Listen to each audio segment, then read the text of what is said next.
So welcome to PowerPoint Do's and Don'ts. I'm going to go over some of the major PowerPoint offenses.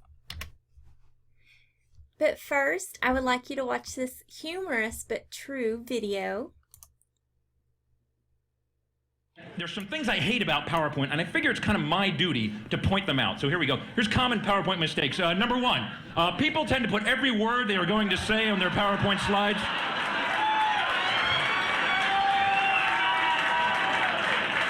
Although this eliminates the need to memorize your talk, ultimately this makes your slides crowded, wordy, and boring.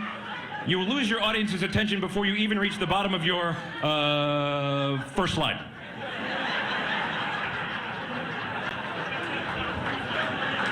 Please don't do that anymore, please. Number two, most common, many people do not run spell check. Big mistake. Nothing makes you look stupider than spelling errors. If it's got a red line under it, recheck the spelling. And then finally, I hate this, avoid excessive bullet pointing, only bullet key points. Too many bullet points, and your key messages will not stand out. In fact, the term bullet point comes from people firing guns at annoying presenters.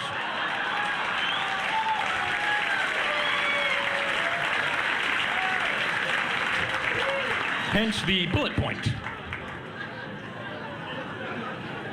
Bad color schemes, not good. Clashing background and font colors can lead to distraction, confusion, headache, nausea, vomiting, and loss of bladder control. I can't stay on that one too long. Here's something I've noticed. The number of PowerPoint slides you have in your talk, the less useful your talk actually is. Unfortunately, my presentation is right there. I've also noticed this. People love to pack data into their presentations. They shove more and more data thinking it's better, but it's not. The more data you have, the harder it is to read your slide, and the effectiveness plummets. Now you can improve the effectiveness by adding some shading and some 3D effects, and then some second order and third order effects, and then, I know, let's add some labels. That'll help a lot. And that's pretty much every marketing slide I've ever seen right there. Yeah. Then some like VP of marketing standing there going, it's real clear in Q4. What the hell are you talking about? Now, I'm into in animation. People become animators in PowerPoint. You can have things flying all over the place, and that can be good. If you're a visual learner, that will improve the effectiveness of your performance. But if you're easily distracted, more animations, and people have no idea what you're talking about. They're just, wow, that is cool, wow. And there's regions here, by the way. There's the simple but effective region. There's the active but confusing, the effective but boring, the active but ineffective, the dull but static region, the busy but useless, the ADD only region, the useful but amusing, the stupid but confusing, the dull triangle, the hyper triangle, the sleepy square, the dizzying pentagon, and everything else I just call pointless motion. That slide right there took me an hour and a half to make, right there. PowerPoint can just suck the life out of you. It's amazing. I've also come up with this. It's a kind of a little science I've invented called font analysis. Basically, the font you choose says something about who you are as a person. There's a huge list of fonts, and you choose one, and that says something about you, so be careful the font you choose. For example, if you choose Courier New, it happens to be my favorite, you're probably organized and structured. If you choose Matisse, it means you're artistic. And if you choose Times New Roman, it means you're lazy, apathetic, and unimaginative, and you always use the default. Oh.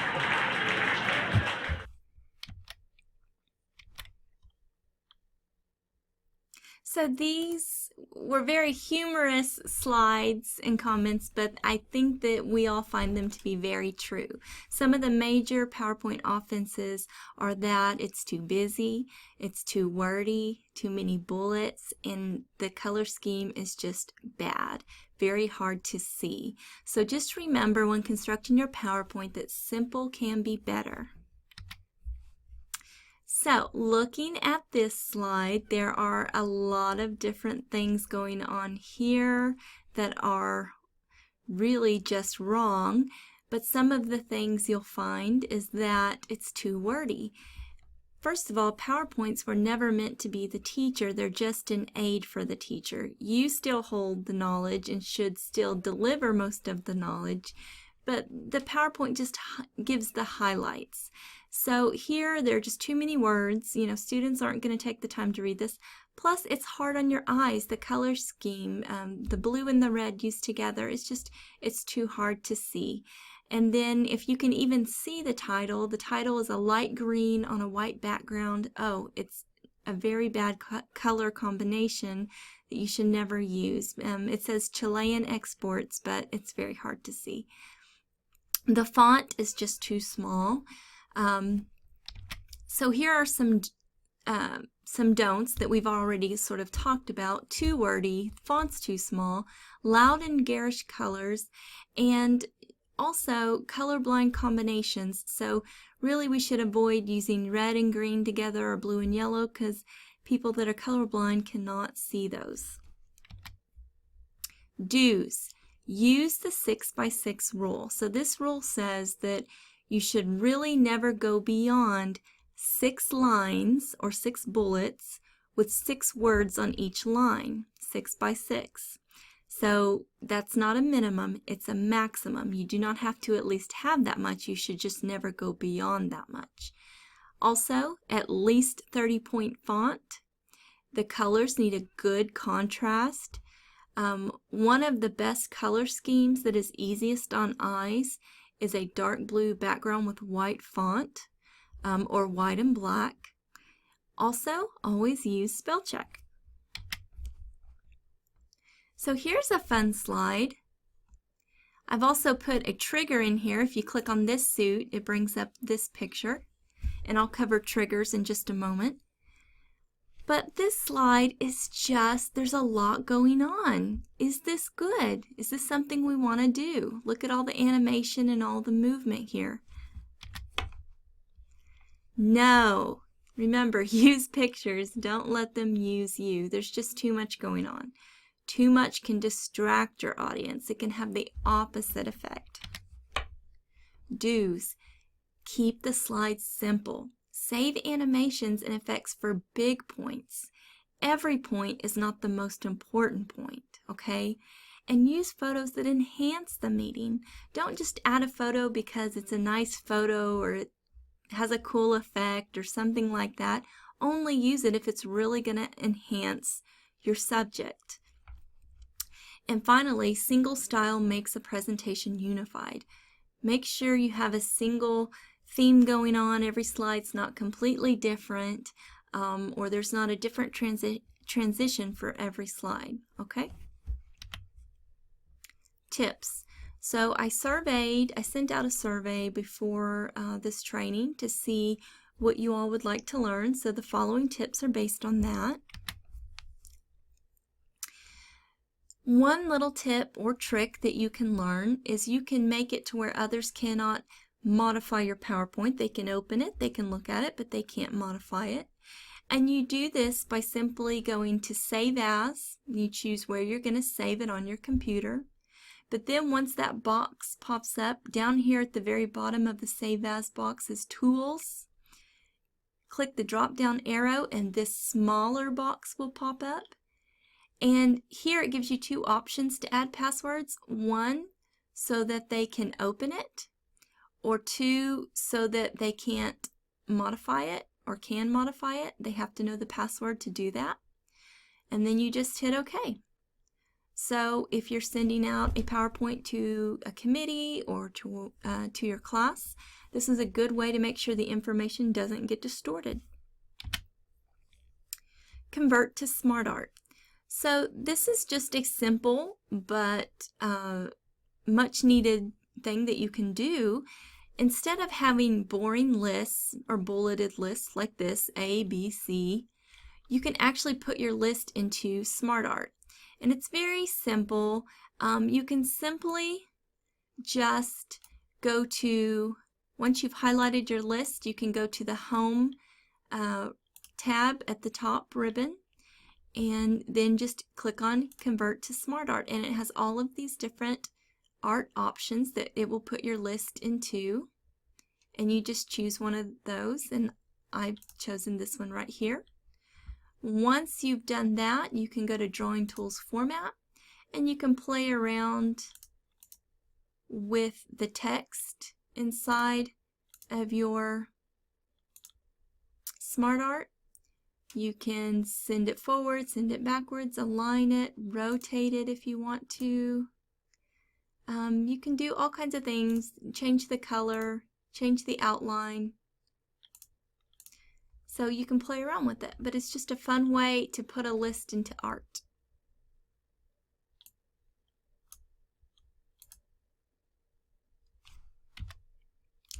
Breaking Smart Art. So I've developed this quick little tutorial on how to do that, and basically you just do Control-Shift-G and do it twice, and it will break your Smart Art into different shapes and boxes, and you can maneuver it and manipulate it however you choose.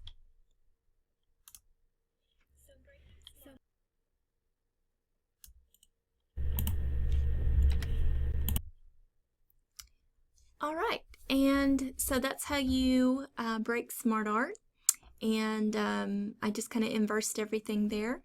Now we're going to talk about how you record your PowerPoint and how to do a recorded session. Okay, so once you are here, you just go to the Insert tab on your ribbon and go to Screen Recording right here at the top. Once you've done that, a box will pop up at the top, and you will select your area, turn on your audio, and hit record. Now, the neat thing about this is that you don't have to just stay in PowerPoint. It's a screencast recording, so you can minimize PowerPoint and go to other files on your desktop, and whatever's on your screen is what will be recorded. And when you're done recording, you'll just hit stop, and then it will save as an MP4 file that you can just keep in your PowerPoint, or you can save it to your computer and use it, you know, other places like in your online courses.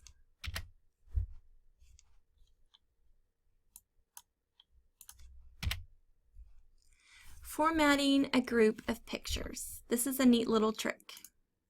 So this is how we can take a group of pictures without having to manually format all of them and put them into a nice, pretty, organized collage. So what we'll want to do is first we'll want to select all of the pictures. So we can individually select them by doing Shift on all of them. Once we've done that, we can go to Pictures Tool Format, go to Picture Layout, and choose from any of these different designs. See how when you hover over each design, it kind of shows you, gives you a preview. This one, it put them all the same size for me, so I didn't have to spend, an hour trying to resize all of them or make them all the perfect size. Here's another one, another one, another one. You can even add text to them if you want, or you don't have to. Tables and charts. So tables and charts, you would just go to the Insert tab and click on Tables. So here is how we can do it. Let me just bring up my other screen here.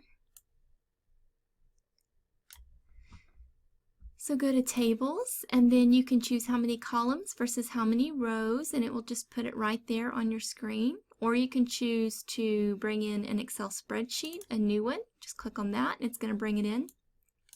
Now, the advantage of using an Excel spreadsheet is that it will do the calculations, how you format it to. The tables in PowerPoint do not do calculations. So just keep that in mind. If you do use a table, it's not going to add and subtract your calculations for you. Okay? So let's say you already have an Excel spreadsheet and you don't want to input all of the numbers and all the information into a table in PowerPoint. What you can do, and that's what I've done here, that's what this is right here, you can just go to Insert and Object and then Create from File and just browse your computer for that Excel file and bring it in. And then you can resize it and make it as big or as small as you need, and you can even play around with the colors of it. Then there's charts. when you bring in a new chart, you go to Insert, Chart, and choose your chart. When you do this, it's going to automatically, let's see, it's thinking here. It's going to automatically bring in an Excel spreadsheet that's going to feed that chart. Let me try that again. Okay, so right here, there's an Excel spreadsheet that's going to feed the chart. And so depending on what you put in here, it depends on what the chart will look like. Well, what you can do is you can simply just copy and paste data from an Excel spreadsheet that already exists instead of having to retype all of the data here. Okay? All right.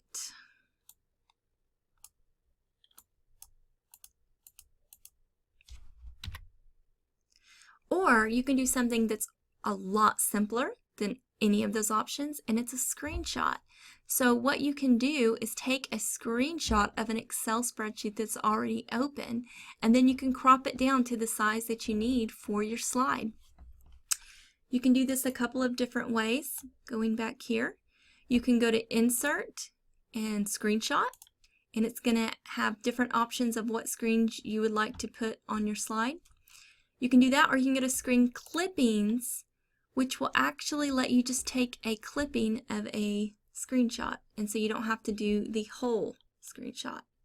So if I just want this part of the screen, it's only going to bring in that part of the screen. And so I find that's very easy to use when you're wanting to bring in a table from somewhere. You're really not embedding or anything, it's just taking a picture of it. Embedding. So here I have put, I have embedded a picture here under click here, and then here a PDF. I've embedded a URL here in this smiley face, and then I've embedded an actual document right here.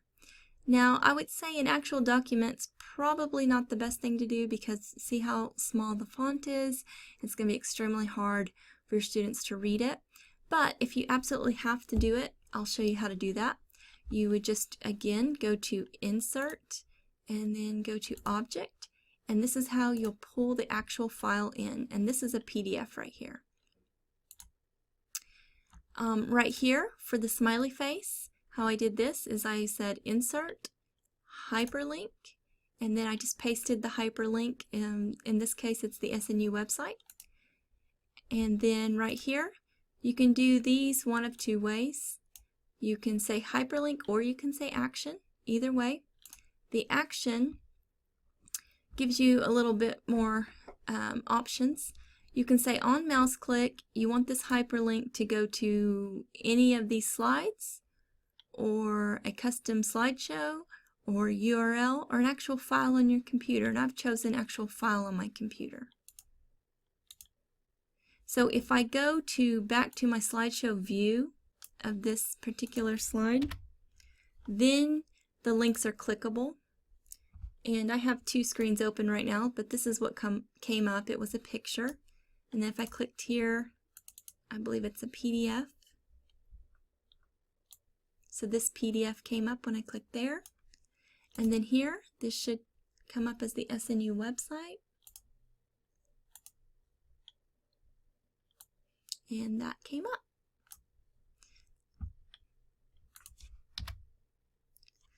Alright, so one of the last things I want to show you are a couple of things with editing and animation.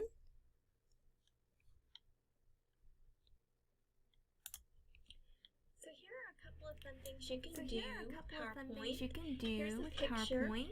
Here's a picture, and you can actually edit it by removing the background. And so what you'll want to do is go to Picture Tools Format at the top, and then go to Remove Background. And PowerPoint's going to suggest an area, but it's not always accurate, so you can adjust it. And then you can say, mark areas to keep and tell it to keep certain areas.